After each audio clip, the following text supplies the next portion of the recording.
Hello नमस्कार प्यारे साथियों, स्वागत है आपका HR स्टडी गुरुकुल पर। जैसा कि आप सभी जानते हैं कि हाल ही में लोकसभा के चुनाव कंप्लीट हुए हैं, तो आज हम उसी के बारे में डिस्कस करने वाले हैं। उनसे बनने वाले महत्वपूर्ण क्वेश्चनों को विद थ्योरी हम उनको कंप्लीट करने वाले हैं। ठीक है, तो देख लेते हैं हम आज के हमारे से टॉपिक को।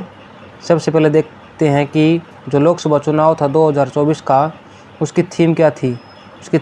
दोस्तों, थीम क्या थी? थीम थी चुनाव का पर्व देश का गर्व। थीम क्या थी? चुनाव का पर्व देश का गर्व। और ये सेशन कौन सा था? 18वीं लोकसभा के ये चुनाव थे। ठीक है, जिसकी घोषणा कब हुई थी? घोषणा हुई थी 16 मार्च 2024 को। 16 मार्च को घोषणा हुई थी। और ये कब से लेकर कब तक चले हैं ये चुनाव? इनका समय था 19 अप्रैल से 1 जून तक ये चुनाव कंप्लीट हुए हैं। 1 जून को ये चुनाव, लोकसभा के चुनाव कंप्लीट हो गए हैं और 4 जून को इनकी मतगणना भी हो चुकी है। 4 जून को इनकी मतगणना भी हो चुकी है। इसके बाद बात करूँ दोस्तों कि ये कितने चरणों में कंप्लीट हुआ है। कितने चरणों में कंप्लीट हुआ है? ये 7 चरणों में कंप्लीट हुआ है। जो लोकसभा चुनाव है 2024 का, वो 7 चरणों में कंप्लीट हुआ है। हम उन 7 चरणों की भी बात करेंगे आगे चलकर। देखते हैं इससे आगे है कि जो इलेक्शन कमीशन ऑफ इंडिया है, ECI, उसका मुख्य चुनाव आयुक्त कौन है? तो उसका क्या नाम है दोस्तों? राजीव कुमार, जो कि चीफ इलेक्शन कमिश्नर है। ठीक है, ये भी क्वेश्चन एग्जाम में बन सकता है। इससे आगे है, अब देख लेते हैं हम जो 7 चरण थे।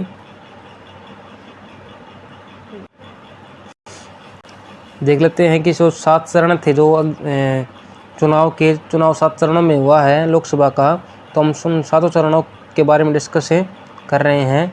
तो देखो, सीटें कितनी थी? 543 सीटें थी। 28 स्टेट और 8 यूटी की। इनकी जो मतगणना हुई वो 4 जून को हो चुकी है। उसका रिजल्ट भी आ चुका है। तो दोस्तों, ये 7 फेज़ों में ये चुनाव कंप्लीट हुआ है।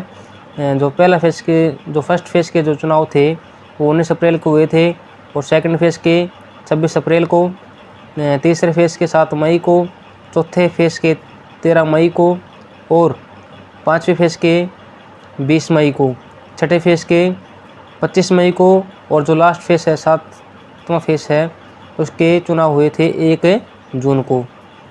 ये फेज़ भी आपको ध्यान में रखने हैं। इससे आगे हैं, जैसा आप जानते हैं कि 4 जून को इनकी मतगणना कंप्लीट हो चुकी है। 4 जून को इनकी मतगणना कंप्लीट हो चुकी है। तो उसमें सबसे शीर्ष पर कौन सी पार्टी रही है?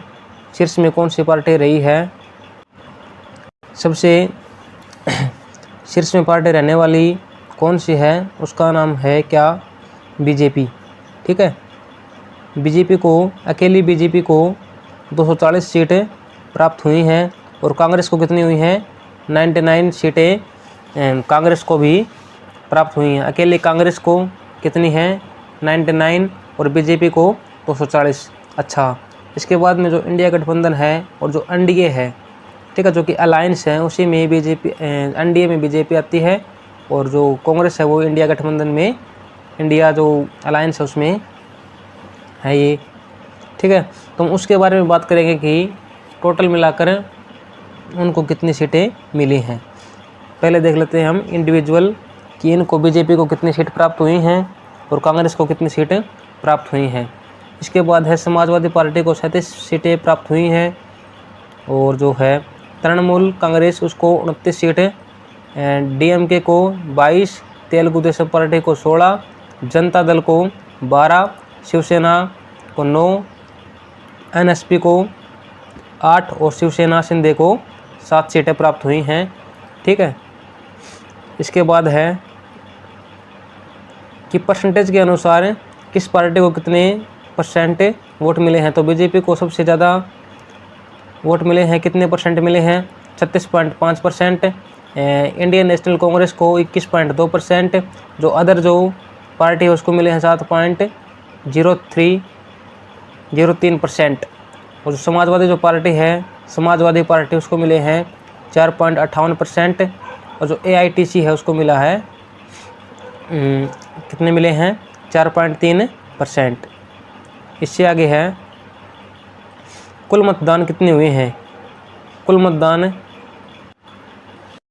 अगर मैं कुल मतदान की वोटों के बारे में बात करूं तो जो 2024 में 66.33% लोगों ने वोट दिया है, ठीक है, और 2019 में 67.40% लोगों ने वोट दिया था।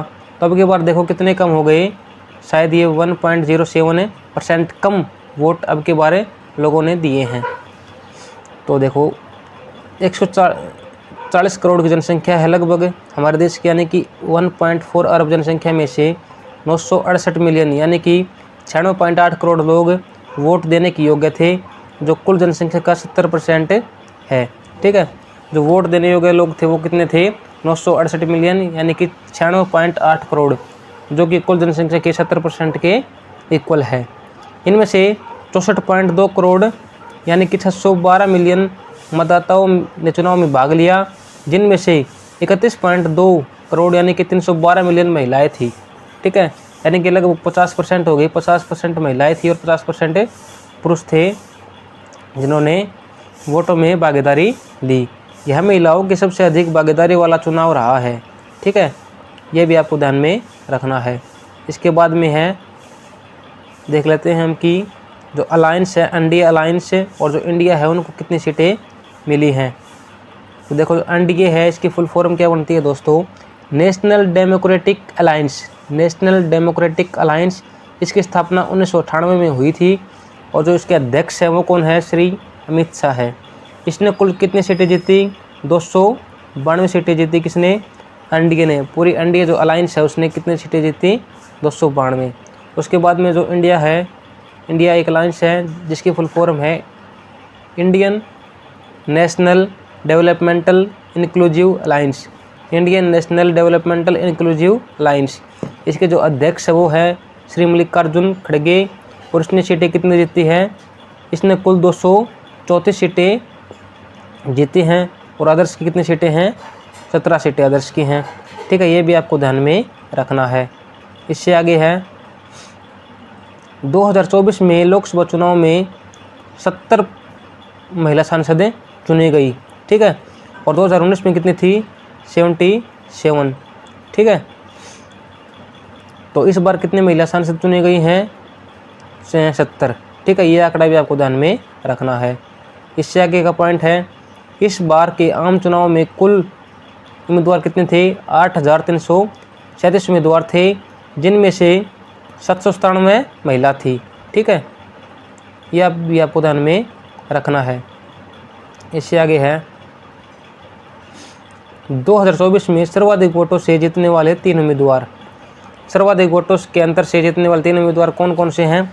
सबसे पहले आता है शंकर लालवानी, जो कि इंदौर मध्य प्रदेश से इन्होंने चुनाव लड़ा है, और कितने वोटों से जीता है, 11.72 लाख यानी कि लगभग 12.25 लाख वोटों से ये जीता है, ठीक है। इसके बाद है रकीबुल हुसैन, जो कि धुबरी असम से इसने चुनाव लड़ा है, और जो कि कांग्रेस का कैंडिडेट है, ये 10.12 लाख वोटों से जीता है। इसके बाद है शिवराज सिंह चौहान, जो विदिशा मध्य प्रदेश से चुनाव लड़ा है, और जो बीजेपी पार्टी के कैंडिडेट हैं, और ये कितने वोटों से जीता है, 8.21 लाख वोटों से ये जीता है, ठीक है। अब हमने बात कर ली सबसे ज़्यादा वोटों से जीतने वाले उम्मीदवारों की, तो हम देख लेते हैं कि सबसे कम वोटों से जीतने वाले भी उम्मीदवार कौन कौन से हैं। तो वो कौन कौन से हैं, सबसे पहला है रविंद्र दत्ताराम वैक्कर। रविंद्र दत्ताराम वैक्कर, जो कि मुंबई नॉर्थ वेस्ट से चुनाव लड़ा है, और पार्टी कौन सी थी, शिवसेना, जिसको जो कितने वोटों से जीता है, सिर्फ 48 वोटों से जीता है। कितने वोटों से? सिर्फ 48 वोटों से जीता है। इसके बाद है अदूर प्रकाश। अदूर प्रकाश जिसका लोकसभा क्षेत्र है अटिंगल केरल, ठीक है, केरल में पड़ता है अटिंगल, जो कांग्रेस के नेता है। 684 वोटों से इनकी जीत हुई है। इससे आगे है राजेंद्र लोडी। राजेंद्र लोडी जो कि हमीरपुर उत्तर प्रदेश से चुनाव लड़ा है, जो कितने वोटों से जीता है? 2629 यानी कि 2629 वोटों से जीत हासिल हुई है। अब इसके बाद देख लेते हैं कि सबसे कम उम्र के जो सांसद हैं इस बार चुने गए हैं वो कौन कौन से हैं। हम उनको भी देख लेते हैं कि कौन कौन सी थी, वो कौन कौन सी हैं। सबसे पहले देखते हैं कि उम्मीदवार कौन कौन सी थी। उम्मीदवार देख लेते हैं हम, ठीक है, कि उम्मीदवार कौन कौन से हैं जो सबसे कम उम्र के थे। देखो, सबसे पहले है शांभवी चौधरी, जो कि समस्तीपुर से चुनाव लड़ी हैं और 25 साल की इनकी उम्र है। इसके बाद है प्रिया सरोज, जो कि मछली शहर से, और संजना जाटव जो कि भरतपुर से, ठीक है। इसके बाद है पुष्पेंद्र सरोज, जो कि 25 साल के हैं। इन्होंने चुनाव में भागीदारी ली थी। ये लोकसभा चुनाव में सबसे कम उम्र के उम्मीदवार हैं। इसके बाद आता है जो मेन चेहरे हैं, जो मुख्य चेहरे हैं, इन्होंने कहाँ से चुनाव लड़ा है ये भी आपको ध्यान में रखना है। जैसे कि देश के प्रधानमंत्री नरेंद्र मोदी जो भारतीय जनता पार्टी से चुनाव लड़ते हैं, उनका लोकसभा क्षेत्र कौन सा था? वाराणसी से लड़े हैं ये। अमित शाह गांधीनगर से, राजनाथ सिंह लखनऊ से, राम भुआल निषाद सुल्तानपुर से, इकरा हसन गुर्जर कैराना से, यूसुफ पठान कहाँ से? बहरामपुर से, चंद्रशेखर नगीना से, ठीक है।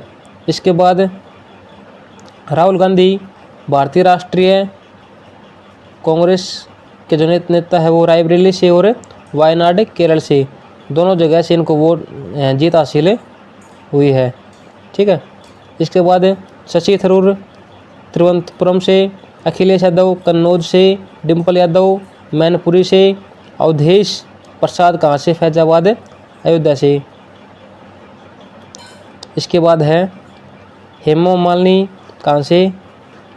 मथुरा से, कंगना रनौत मंडी हिमाचल प्रदेश से, अरुण गोविल मेरठ से, मनोज तिवारी नॉर्थ ईस्ट दिल्ली से, कंवर सिंह तंवर कहाँ से? अमरोहा से, किशोरीलाल अमेठी से।